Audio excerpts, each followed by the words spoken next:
hey hi poi mo ber i chuang in ei to em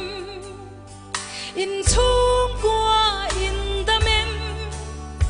muana i chan thei na nang le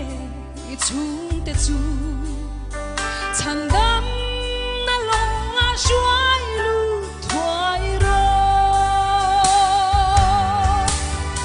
Christian chung qua lal pa che na te chu cùng khoai nan hi lo an chuai về ngai lo lung pui in sai an hing về ngai lo cha tuan in an him reng don ani Krista ron pan mai la thil dang angai to lo lima i zon te chu an ral le thuayanga bu sem hun na liam ta chan dam kan la ni lo ti a thapani a theng ma ya Christian chung qua lal pa che na te chu cùng khoai nan hing lo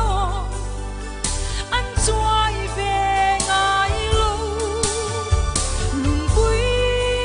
in sai an hing về ngai lo cha tuan in an him reng don ani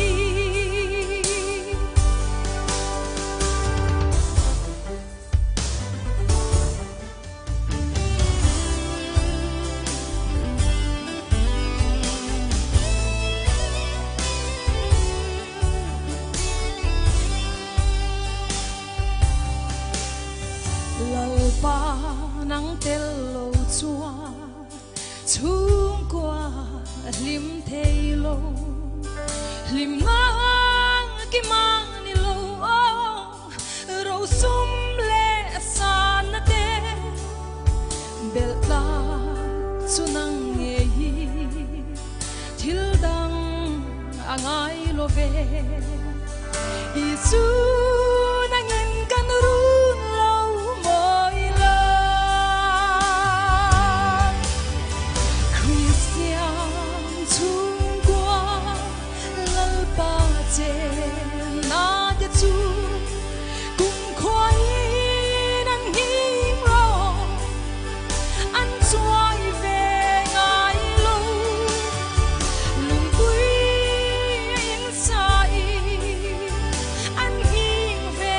ngai lo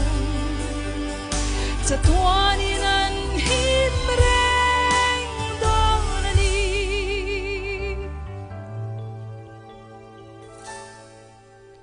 cha tuan in an him reng don ani